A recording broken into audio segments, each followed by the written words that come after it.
Nous sommes ensemble pour le 10h midi avec vous sur Sud Radio, avec aujourd'hui Judith Weintraub, grand reporter au Figaro Magazine. Bonjour Judith. Bonjour François Valérie. Closet, journaliste, écrivain. Bonjour à vous. Jackie Isabello, communicant et cofondateur de l'agence Coriolink. Bonjour. Et nous attendons Romain Collins qui vient de loin. Il vient de Boussy-Saint-Antoine. Il est secrétaire national du PS. Et ce matin, ça roulait extrêmement mal en région parisienne. Enfin, ce matin, c'est un pléonasme de dire ça. C'est absolument épouvantable de se déplacer. J'entends partout sur toutes les radios, la situation revient à la normale. Je vois pas bien où elle revient à la normale pour ceux qui prennent les transports en commun. Il y a plus de métro. Oui, un petit peu. De RER, pas forcément. Et voilà, mais visiblement, c'est compliqué. On va parler de la mobilisation contre la réforme des retraites avec notre balise IFOP Sud Radio, CNews Paris Match. 50% des Français soutiennent toujours la mobilisation contre la réforme des retraites. On va parler du livret A qui baisse encore. Encore une attaque contre les petits épargnants. Et puis les municipales. Macron s'attend-il à un vote sanction? Hier, il a expliqué que même si les municipales n'étaient pas bonnes pour la République En Marche, ça ne voulait rien dire. Qu'en pensez-vous? Est-ce que vous voterez pour sanctionner ce gouvernement, même si vous aimez votre maire qui est la République En Marche? Dites-le nous, 0826 300 300. Et Romain Collas vient d'arriver. Bonjour, Valérie, bonjour à vous. année. Bonne année également. C'est votre première apparition sur le plateau.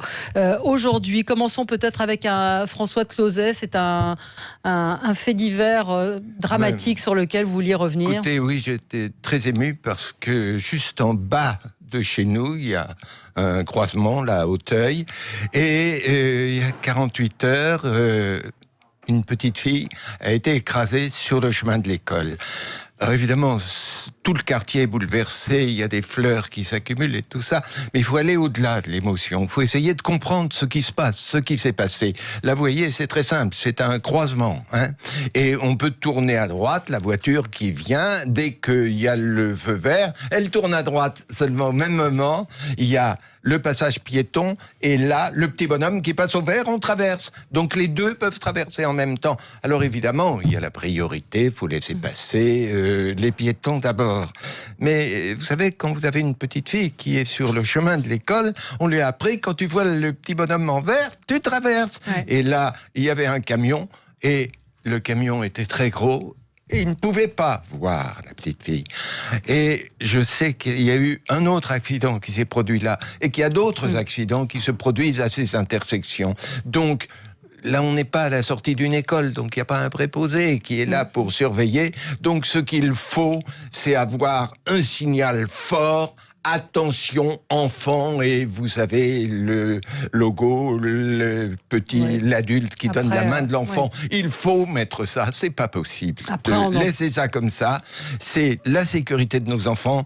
Madame Hidalgo, vous tous les candidats, pensez-y, oui, il faut embellir Paris, oui, il faut nettoyer Paris, il faut assurer la sécurité de nos enfants. Et ça, je pense que c'est prioritaire.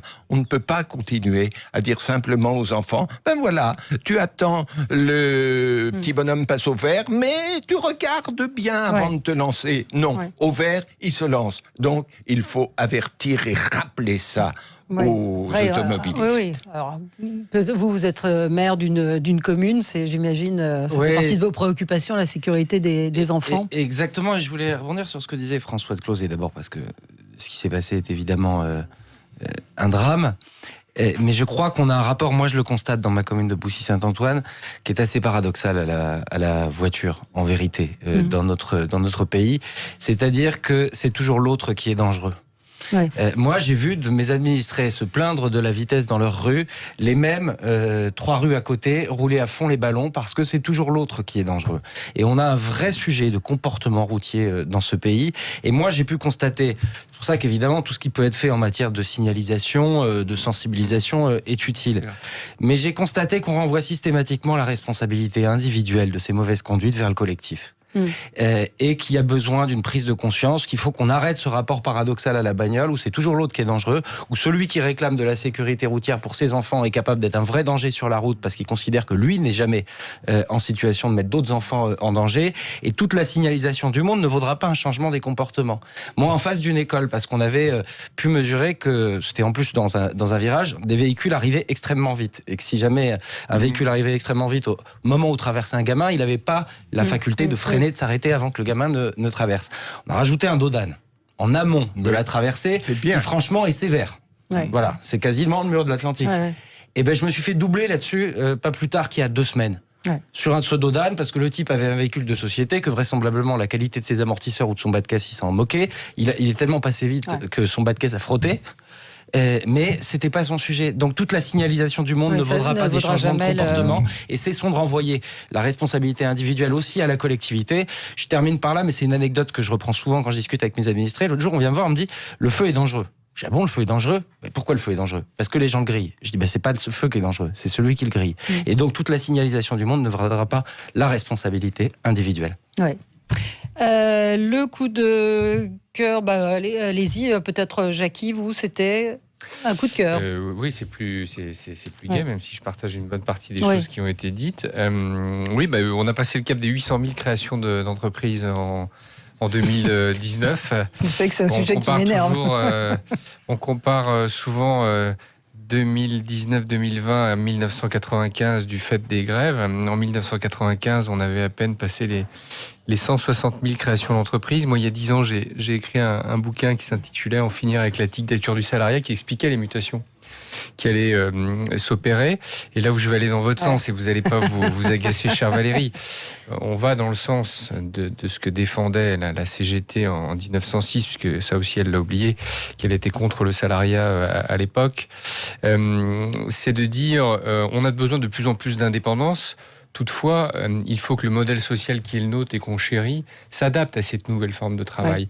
Et quand d'un côté, on a ce fameux chauffeur de bus qui n'a pas les mêmes conditions de travail quand il travaille à la capitale que quand il travaille à Pau, eh bien, dans l'univers du travail, c'est exactement pareil. Il y a des gens qui sont très très protégés et il y en a d'autres qui sont laissés à l'abandon. Et on va vers plus d'indépendance et fort heureusement. C'est aussi ça la liberté. Toutefois, il faut faire attention. Mais pas vers plus de protection sociale pour les salariés. La pénibilité d'une certaine manière. Et je vais terminer par mon petit message libéral, comme ça j'énerverai certains auditeurs. Mais vous me ferez plaisir. Comme toujours, à trop protéger certains, eh bien, qu'est-ce qu'on fait ? On laisse les plus faibles, eux, être dévorés par un système économique qui n'est pas fiable. Si on ouvrait un peu... C'est pas ce qui est en train de se passer avec ces créations d'entreprises où on demande aujourd'hui aux gens qu'on embauche de ne pas être salariés, mais de monter leur entreprise, d'être auto-entrepreneurs. Mais pourquoi ? Parce que le CDD est devenu décourageant pour les entreprises. Pour les entreprises. On ne peut même pas arrêter si ça ne va pas. Donc. Non, mais il y a un problème. Vous ne pouvez pas vous réjouir de la création d'entreprises quand on voit quand même... Mais Valérie, qu'est-ce que j'ai dit ? Valérie, j'ai dit, vous ne pouvez pas dire aux gens aujourd'hui, vous n'êtes pas en capacité d'exercer votre liberté. La liberté de travail, fort heureusement, on ne la remet pas en question. Non. Hein, on n'est pas dans certains pays où toutefois, il faut pouvoir protéger. Par exemple, ces fameux livreurs, qui aujourd'hui peuvent se faire écraser. On ne leur impose pas un minimum de sécurité. Ils n'ont pas forcément de mutuelle. Ils n'ont pas la liberté de choisir leurs horaires de travail, sinon ils sont déclassés. Donc c'est une liberté qui est très relative. Non, mais attendez. La liberté peut s'apparenter parfois à une forme d'exploitation. Faites votre bas de Godesberg, je pense que politiquement, vous verrez, ça se passera beaucoup mieux, si vous me permettez, monsieur le maire. Maintenant, les gens qui ont envie de créer leur entreprise... Vous contestez ce que je viens de vous dire. Le petit gars qui peut ouvrir son entreprise de VTC parce qu'ailleurs, on ne lui proposait pas beaucoup de travail, eh bien, il faut qu'un modèle social comme le nôtre puisse lui permettre de bénéficier de tous les acquis. Et que certains en bénéficient, et tous ceux qui créent leur activité, et nombre de ces travailleurs indépendants n'en bénéficient pas. Et on s'honorerait de s'occuper de ces gens-là, plutôt que de rester arc-boutés sur le CDI, sur des régimes spéciaux, etc. Et d'un mot, on pourrait s'interroger sur le fait que là où il y a le plus de précarité, d'insécurité, c'est dans le secteur public. Pourquoi ? Parce qu'il y a trop de garanties données aux statutaires qui font que le secteur public ne peut pas s'adapter et qu'il se crée une variable d'ajustement qui sont les contractuels et les précaires. Je crois qu'il y en a 800 000 dans le secteur public. Eh bien, moins de sécurité, plus d'adaptabilité à l'intérieur avec les statutaires permettrait peut-être de moins recourir à des précaires dans une situation intolérable. On n'en prend pas le chemin puisque la réforme de la fonction publique vise précisément à étendre le recrutement de salariés en CDD. Mais ça date pas d'aujourd'hui. Enfin, là-dessus, on peut pas dire aux gens. C'est une modification. C'est aujourd'hui que ça va se détériorer. C'est une modification. Non, mais je rebondissais sur ce que disait François Closet. C'est une modification qui est récente. C'est une modification qui est récente. Et on est sur un mouvement inverse que celui auquel vous appeliez. C'est-à-dire qu'aujourd'hui, on va avoir de plus en plus dans les collectivités de personnes en CDD plutôt qu'en CDI, parce qu'il existe le CDI sans être fonctionnaire aujourd'hui dans les collectivités publiques. Non, c'est pas 800 000 emplois. Une auditrice nous dit 800 000 emplois. C'est 800 créations d'entreprises. 800 000 créations d'un numéro à l'INSEE dans un registre qui recense. Mais quelle est la proportion de gens qui sont obligés de créer leur entreprise pour travailler dans une autre entreprise ? C'est-à-dire qu'ils ne sont pas réellement des auto-entrepreneurs, qui ne sont pas réellement des créateurs d'entreprises au sens propre du terme. Mécaniquement, c'est interdit. D'accord ? Si jamais vous contraignez quelqu'un... Oui, mais alors, si vous contraignez une femme à faire ce que vous avez envie de faire dans une entreprise parce que vous êtes un homme, c'est interdit. Si vous contraignez quelqu'un à vous donner son sac parce que vous le trouvez beau, c'est interdit. Sauf que quand vous êtes une jeune femme qui vient d'avoir... Quand vous êtes une jeune femme qui vient d'avoir un diplôme d'architecte, que vous rentrez dans une boîte et qu'on vous dit tu montes ta boîte en auto-entrepreneur, sinon tu bosses pas et tu vas voir ailleurs, vous faites quoi ? Vous attaquez le mec ? Je suis pas en train de dire que c'est bien. Non. Mais c'est pas parce qu'il y a des gens... Non, mais vous pouvez pas vous dire que c'est formidable qu'il y ait 800 000 créations d'entreprises à blanc. Non, mais vous avez expliqué le truc, c'est bien. Voilà, vous avez dit. Mais c'est pas parce que des gens font les choses de travers. Mais beaucoup. Dans ce cas-là, vous savez, comme il y a énormément de gens qui enfreignent la loi, je pense que la chose la plus inefficace, c'est de supprimer la loi, parce qu'il y a même des gens qui vont même jusqu'à se permettre de tuer d'autres gens. On peut pas raisonner comme ça. Tout le monde connaît l'enfant et l'eau du bain. Voilà. Allez, le coup de gueule de Romain qui était le mien hier, mais ça avait bien intéressé. Non, mais ça a bien intéressé. Juliette qui travaille avec nous m'a dit, on en a parlé hier, mais je veux bien que vous en parliez parce que nos auditeurs ont été très étonnés par cette information. Je vais le faire rapidement parce que je suis sûr que vous l'avez déjà fait mieux que moi. Non. Vos confrères de la presse écrite et des pure players ont fait apparaître une réalité qui moi aussi m'a stupéfaite. C'est que le contenu des 16 000 cahiers de doléances qui avaient été ouverts dans le cadre du grand débat national que le gouvernement s'était engagé à publier, à mettre à la disposition non seulement du public, mais je pense aussi des scientifiques, sociologues, historiens, parce qu'on a ici une masse assez inédite de contenu produit par des citoyennes et des citoyens sur l'état du pays, sur les aspirations populaires. Ce contenu, il n'a jamais été mis en ligne. Voilà. Et contrairement aux engagements qui avaient été pris par le gouvernement et certains ont même disparu. Le ministre en charge, Sébastien Lecornu, alors il y en a qui pourritient dans des archives départementales. Non, mais même il y a des maires qui disent je sais pas où c'est, je sais pas où sont passés ces cahiers de doléances. Qui ne le savent pas. Et je trouve que l'argument qui est déployé, qui est contesté d'ailleurs par les prestataires qui avaient été embauchés par l'État, par le gouvernement, est assez pitoyable. C'est dire qu'il y avait trop de données pour que ça puisse être publié. Quand on voit la masse de données qui est publiée au quotidien sur Internet, quand il y a un prestataire cité de façon anonyme qui dit que tout le contenu sur lequel il avait travaillé, parce que ça a été analysé quand même, tenait dans son ordinateur. Enfin, tout ceci est une vaste fumisterie. Et on a un pouvoir qui n'a pas tenu son engagement. Judith, ça vous étonne aussi ? Tout ça pour ça ? Tout ça pour ça, oui. C'est un petit peu la conclusion de la chose. Tel que le concevait Emmanuel Macron, c'était « écoute-moi quand tu parles » et c'est allé jusqu'au bout de la logique. Et donc, c'était pas très... moi, j'ai eu la chance de créer une entreprise en utilisant les services d'un des opérateurs, qui est une très belle société qui s'appelle Quam, et qui fait le traitement du langage naturel. C'est des algorithmes sémantiques, c'est atrocement compliqué. Et j'en parlais un peu avec lui après, il m'a dit honnêtement, on n'a pas été bluffé, ça a toujours été un peu la même chose. Et c'était assez peu varié, ce qui était son propos. Je ne sais pas s'il faut y voir la volonté de cacher quoi que ce soit derrière. Bon voilà, je pense qu'on arrivera à retrouver... on va passer dans un instant au coup de gueule de Judith Weintraub qui va nous amener sur un débat. Moi j'ai juste eu un étonnement juste avant de passer à la pub, c'est le classement de GQ des Français les plus drôles. Le troisième m'étonne, c'est Yacine Bellatar. Donc je ne sais pas si la légalisation du cannabis est déjà entrée en vigueur chez GQ, mais Benjamin Tranier, Jérôme Commandeur et Yacine Bellatar, avant Blanche Gardin, avant Alain Chabat, avant Florence Foresti. J'avoue que ce classement m'étonne. Alors peut-être que c'est sur une forme d'humour qu'on ne comprend pas forcément. Je ne sais pas. Le coup de gueule de Judith Weintraub dans un instant. Et puis soutenez-vous toujours la mobilisation. Êtes-vous toujours, oui c'est ça, soutenez-vous la mobilisation contre la réforme des retraites. On va parler de notre balise. Sud Radio, à tout de suite. Avec vous sur Sud Radio jusqu'à midi, on va passer au coup de gueule, pas de cœur, de Judith Weintraub, qu'on avait imaginé traiter en débat. Hier, c'était les vœux d'Emmanuel Macron à la presse. Oui, en fait, c'est une inquiétude. Ouais.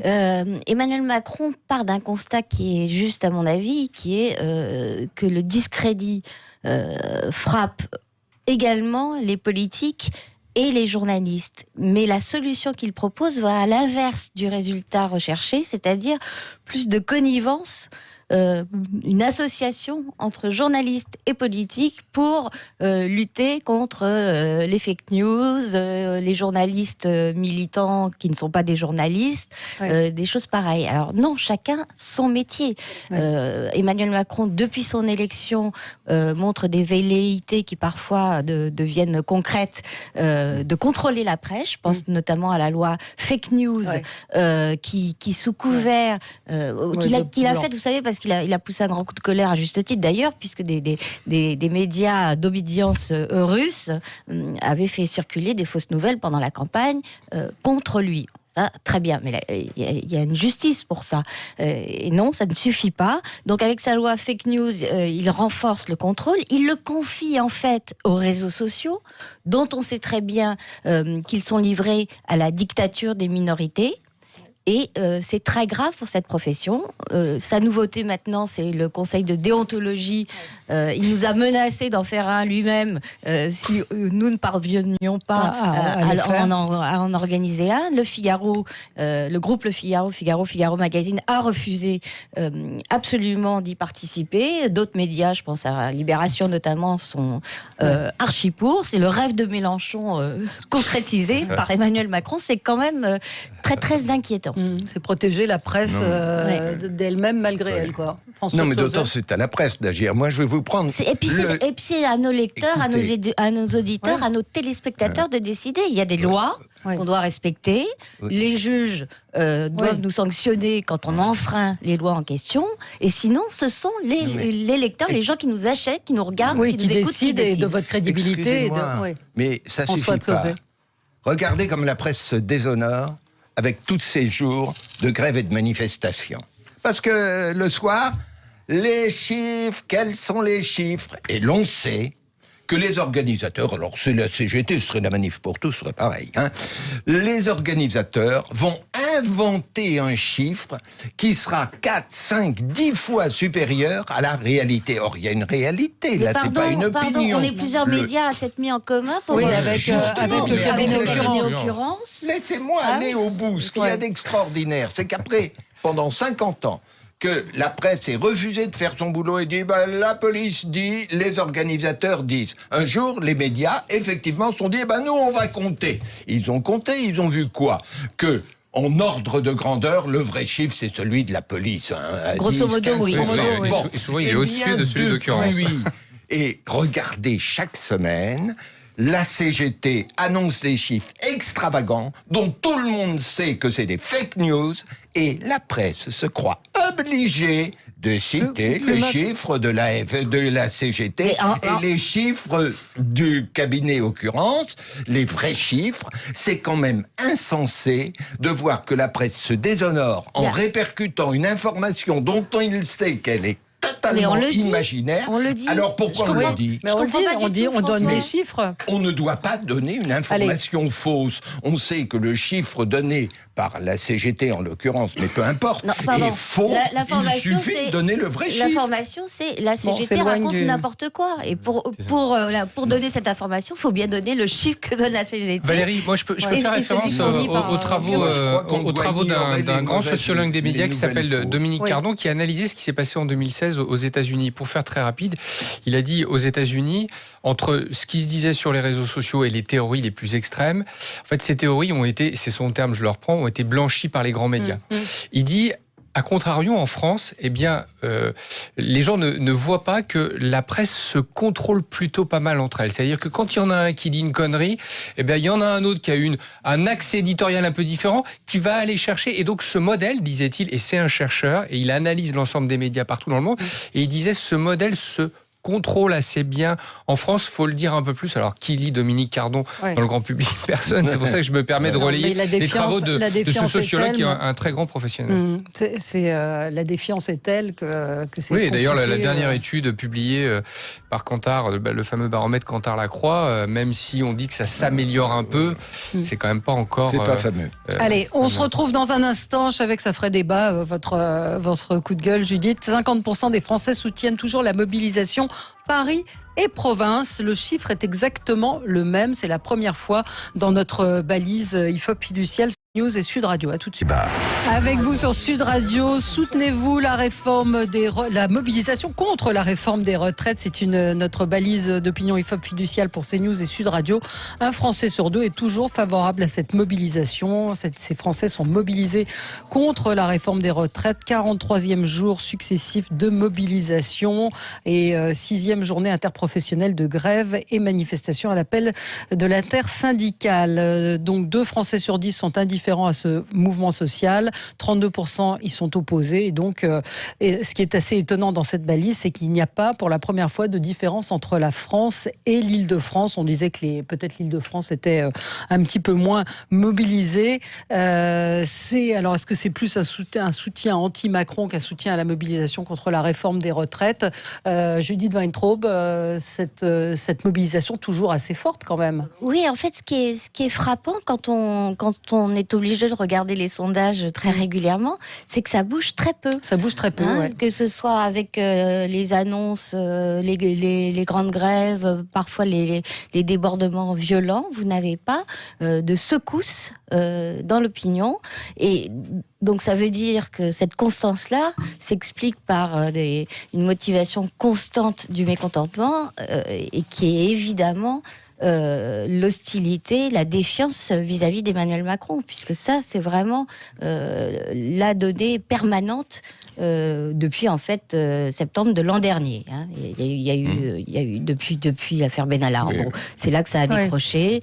Il y a eu quelques améliorations, des séquences brèves, des embellies brèves, mais sinon, il y a une défiance vis-à-vis de l'exécutif en général et d'Emmanuel Macron en particulier qui ne change pas.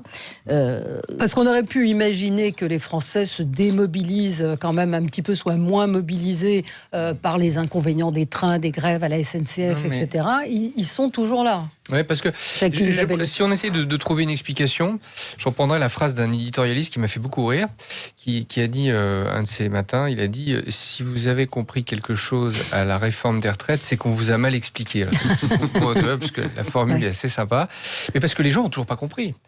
Ont toujours pas compris, parce que c'est atrocement compliqué, si je reprends les propos du Premier ministre ou du Président de la République.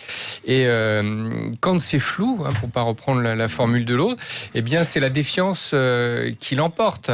Après, on le pressentait, parce que les gens ont compris quand même que derrière la posture de la CFDT, il y avait un réformisme affirmé et que les éditorialistes, les commentateurs annonçaient qu'on allait énucléer le fameux âge pivot. C'est ce qui s'est passé.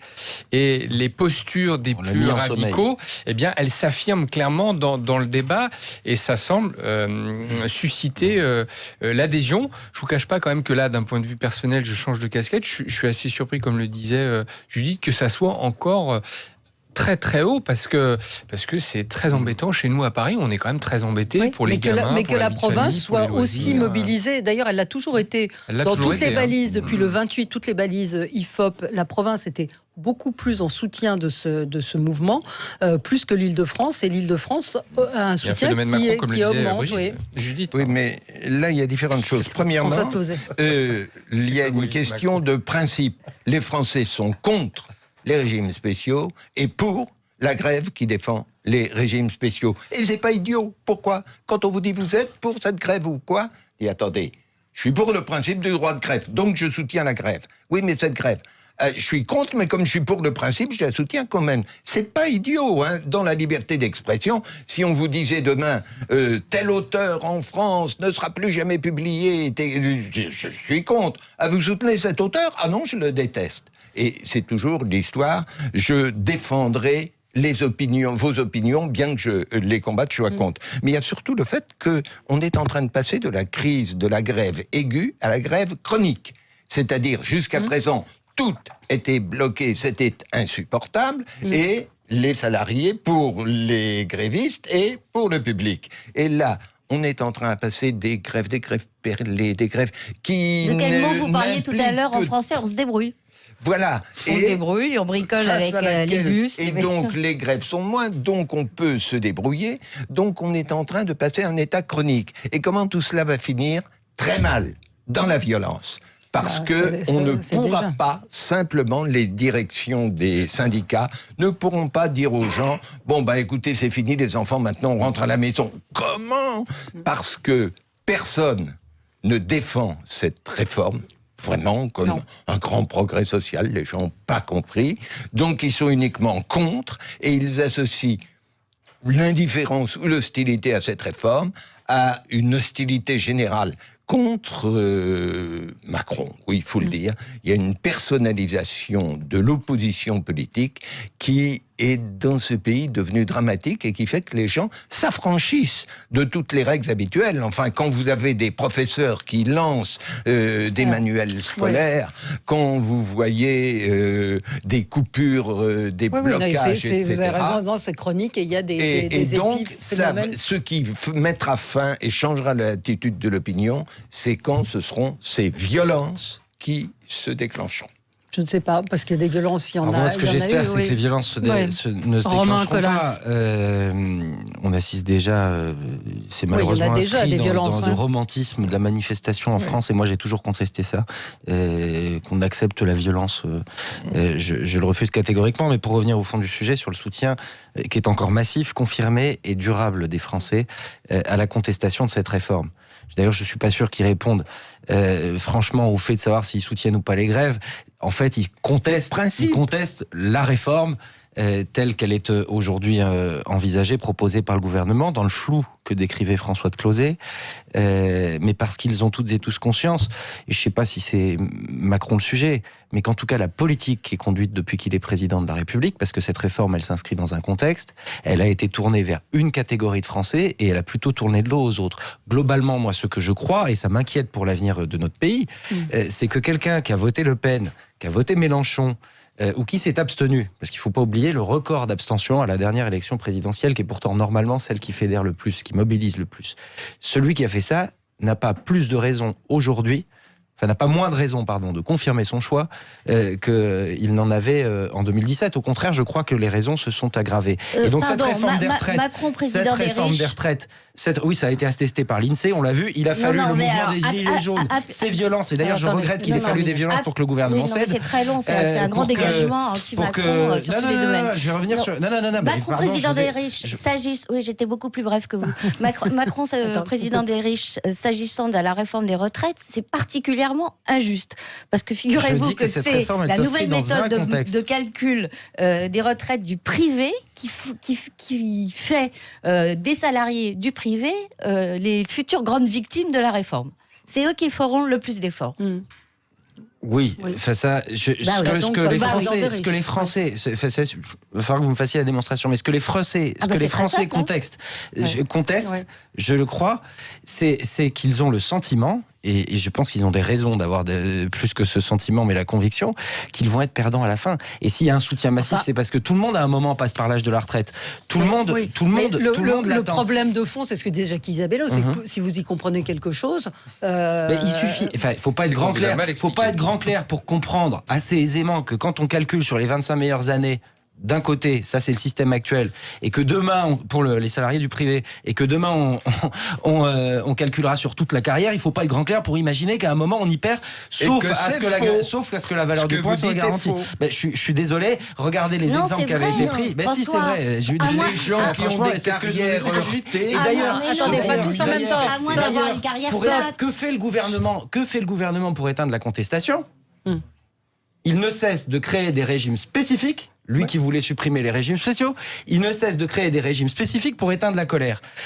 Expliquez-moi en quoi un système universel peut être bon, dès lors que pour éteindre la contestation, on essaye d'y faire échapper un certain nombre. Pardonnez-moi, mais il y a une formidable contradiction. Ce que les Français ont compris, c'est que globalement, ils allaient être perdants, qu'il n'y a aucune garantie aujourd'hui apportée sur la pénibilité, et que c'est bien ça le sujet. Moi, je suis pas contre le principe d'une réforme, mais il faut qu'elle prenne en compte les inégalités de durée de vie, qui peuvent aller jusqu'à 13 ans, selon qu'on a été dans un métier pénible toute sa carrière ou qu'on a été comme moi derrière un bureau. Bref, ces sujets-là aujourd'hui ne sont pas traités. Et donc, non seulement ils ont le sentiment qu'ils vont être perdants, mais qu'en plus, qu'il n'y aura aucune correction véritable des inégalités. Voilà. Et moi, j'attends des discussions qui s'ouvrent. Et je crois que c'est la position de la CFDT, qu'on ait de vraies réponses à apporter là-dessus. Et peut-être qu'à ce moment-là, il pourra y avoir une forme d'adhésion, ne serait-ce qu'à l'idée d'une retraite à points. Nos auditeurs sont en ligne. On a Serge de Marseille. Bonjour Serge. Oui, bon. Bonjour. Bonjour, je suis de radio, bonjour. Bonjour à vous. Bonjour. Vous nous appelez de Marseille, hein? Oui, c'est ça, de Marseille, oui. Les ports sont bloqués en partie. Oui, merci. Je voulais dire que quand un président piétine, comme c'est le cas actuellement depuis plus de 2 ans, la Constitution dans le silence de l'opposition, c'est qu'il n'y a pas de réelle opposition parlementaire. Quand il n'y a pas de réelle opposition parlementaire, on a affaire à une dictature. Concernant la réforme en cours, on a mis dans les yeux des Français un énorme phare qui les aveugle, qui s'appelle l'âge pivot. Parce que l'épine dorsale de cette réforme, c'est le passage d'une retraite par répartition à une retraite par capitalisation. Et c'est là, on a mis cette espèce d'âge pivot au milieu. Alors ils vont faire semblant de se réunir. Après ils vont dire voilà, le gouvernement a reculé sur l'âge pivot. Il a reculé, donc effectivement, allez camarades, on a gagné, tout le monde reprend le travail. Mais quand on sait que le secrétaire général de la CFDT ou le président, Monsieur Laurent Berger a été élu à la présidence du CES, de la Confédération Européenne des Syndicats, que cette réforme est voulue par Bruxelles dans les GOPÉ. Si on ne fait pas ce que Bruxelles dit, c'est 0,2% du PIB en prime, c'est-à-dire en amende à payer, soit 5,5 milliards d'euros, et que cette réforme est appliquée par le gouvernement qui lui aussi subventionne les syndicats. Et jusqu'à quand on croyait qu'ils vont mordre la main au plus haut niveau des syndicats, la main qui les nourrit? Non. Alors. Écoutez, là, je crois qu'il y a vraiment un nombre de choses qui ont été dites qui sont difficiles à laisser passer.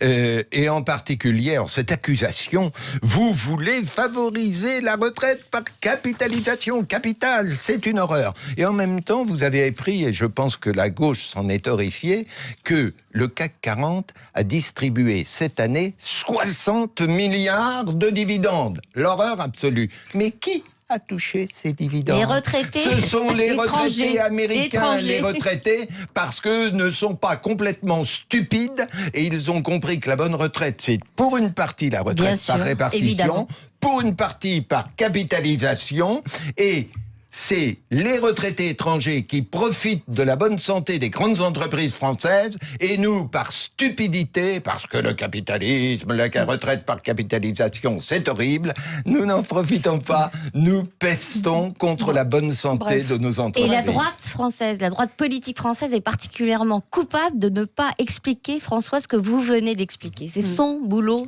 de lutter justement contre ces tabous, contre ces totems de la société française. Bref, comment on en sort? Je pose la question un peu tous les jours. Si vous avez des idées, Romain Colas, qu'est-ce qui va se passer? On l'avait évoqué et on était tombé d'accord d'ailleurs avec François de Closet avant les fêtes. Mais là, ça dure. Il faudrait très franchement que le gouvernement annonce la suspension de son calendrier et qu'il ouvre. C'est l'inverse de ce qu'il vient de dire. C'est exactement le. Donc vous me demanderez comment on en sort. Ça fait quelques semaines qu'un certain nombre de responsables publics, politiques, syndicaux proposent une forme de trêve sans obliger le gouvernement à renoncer à sa réforme. Il ne s'agit pas de ça. Il s'agit de dire un report du calendrier. En plus, pardonnez-moi, mais pour rajouter du flou au flou. Le texte qui a été déposé au Conseil d'État prévoit qu'à peu près la moitié de ce que sera la réglementation sur nos retraites à l'avenir sera rédigée par ordonnance, c'est-à-dire dans l'absence de transparence absolue des cabinets ministériels et de la technocratie française, donc sans débat parlementaire, sans négociation publique, très objectif. Et tout ceci sous l'empire de la procédure accélérée. Enfin, je veux dire, on voudrait crisper, on voudrait montrer une forme d'intransigeance et donc encourager. Elle n'a pas été du tout confirmée par qui que ce soit. Si, elle est confirmée par le Premier ministre qui jusqu'à présent détermine et conduit la politique de la nation. Il y aura une procédure accélérée. Mais il faut quand même constater que la mobilisation décroît, ça s'améliore dans les transports, quoi qu'en disent les syndicats, d'une part. D'autre part, que ça n'a pas pris dans le privé. Rappelez-vous, la CGT, Sudrail, on a les avocats, on a quand même un certain nombre de professions. Il y a des corporations qui ont des revendications très précises, qui ne s'arrêtent pas de travailler, d'ailleurs, même s'ils jettent leur robe. Les avocats, ils ont fait la grève que moi je trouve scandaleuse de faire la grève des procès, mais ça c'est...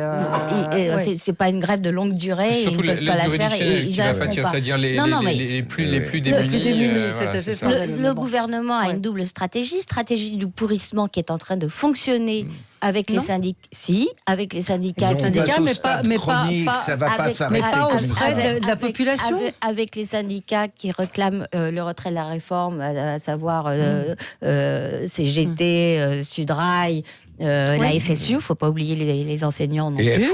Et une stratégie de négociation avec la CFDT. Et UNSA, qui sont effectivement revenus à la table des négociations dès lors qu'on a provisoirement retiré l'âge pivot. On verra bien, hélas, parce que en plus le gouvernement a toujours tellement de temps de retard.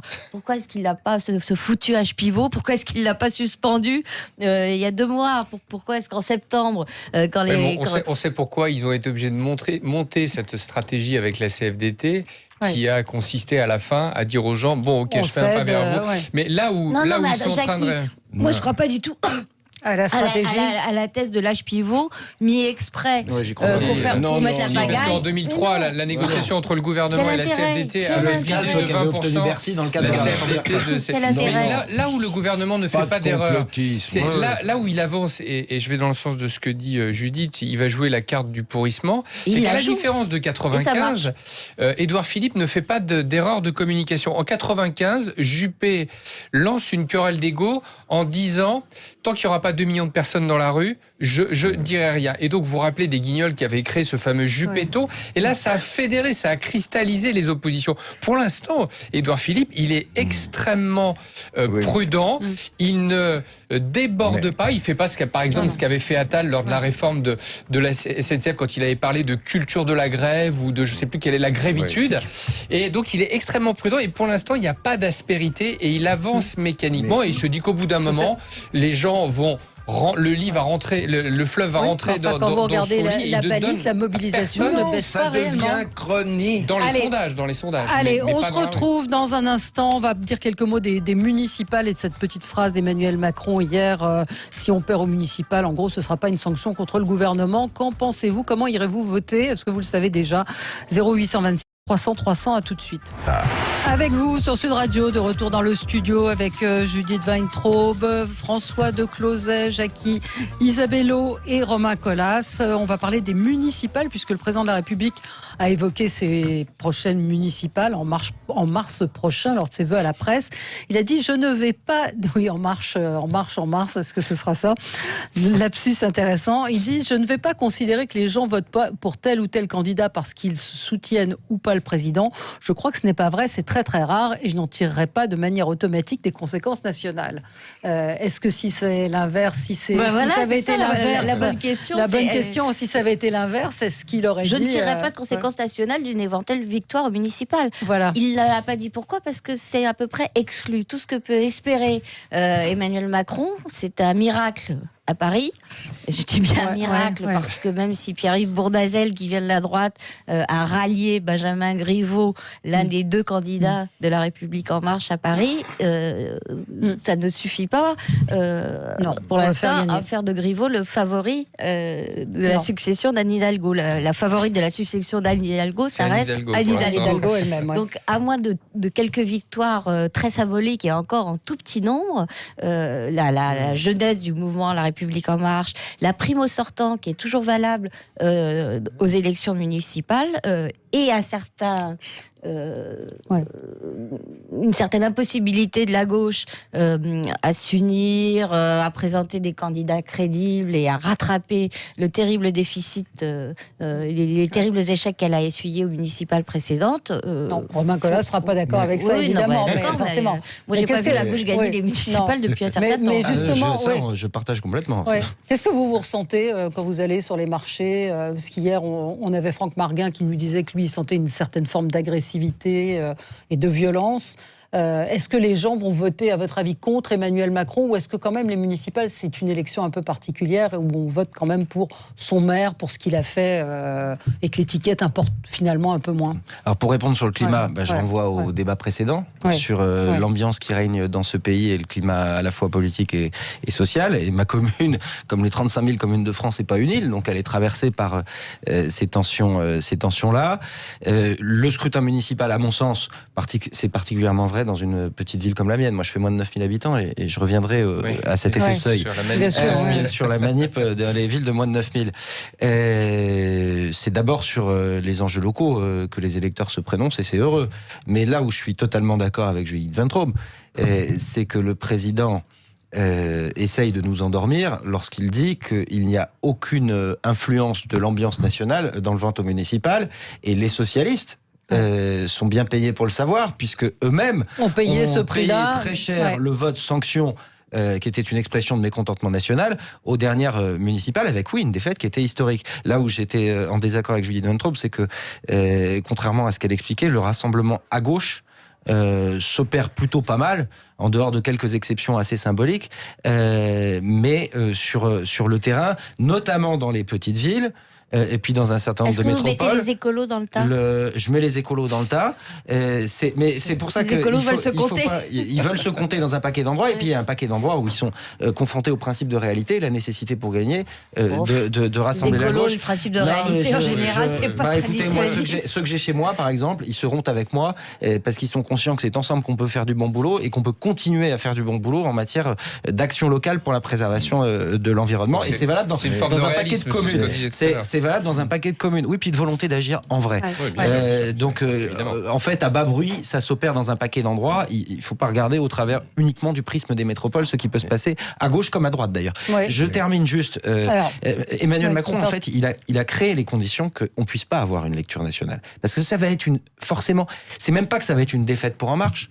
C'est que la vérité, En Marche n'existe pas sur le terrain communal, en dehors de quelques exceptions, typiquement à Paris. Et d'ailleurs, il y a une surexistence d'En Marche à Paris, puisqu'il y a 2 candidats qui se réclament de la majorité présidentielle. En Marche, c'est un parti qui a un sommet, ça n'a échappé à personne, sommet qui est puissant, en revanche, qui n'a pas de base. La vérité, c'est qu'il y a eu un congrès interne à En Marche, un vote électronique. Il y a eu, je sais pas, 10 000 votants sur 450 000, un tout petit peu plus, je crois, 14 000 mais vraiment, sur 450 000 adhérents revendiqués. La vérité, c'est qu'En Marche n'existe pas. C'est pas un parti politique, c'est un mouvement. Et donc, l'exécutif a fait en sorte qu'on puisse pas lire les résultats politiques des élections municipales dans les villes de moins de 9 000 habitants, c'est-à-dire dans 97% des communes françaises représentant 50% de la population. C'est vrai que ça va être un peu ça. Ça va être un peu. Ce qui va être marrant, c'est que je pense qu'à la fin du scrutin, il va y avoir 75 000 communes en France, parce que entre les labels qui ont été accordés, la manip des 9 000 qui a expliqué Romain, ça va être compliqué. Alors après, juste dire, pour pas redire la même chose, Emmanuel Macron s'en fiche éperdument de la REM. Emmanuel Macron, son agenda, c'est d'être réélu en 2022. Et pour l'instant, quand on analyse, et je parle sous le contrôle de Judith, qui connaît ça par cœur, pour le suivre au quotidien, eh bien, la structuration de ce mouvement qui n'a toujours pas de doctrine, qui n'a pas d'idéologie, certes, qui a vu son électorat passer d'un côté à l'autre, montre bien que ça n'est pas l'essentiel à l'Élysée de structurer la République En Marche. C'est de faire gagner Emmanuel Macron en 2022. Donc, les municipales, il faut que ce soit flou. et puis que Emmanuel Macron continue de mobiliser son socle à droite, ex-filloniste et quelques chapelles autour. Et la réforme des retraites est pour ça indispensable. Et si jamais il bouge, c'est même pas la peine qu'il parte en 2022, donc il ne bougera pas pour cette raison-là.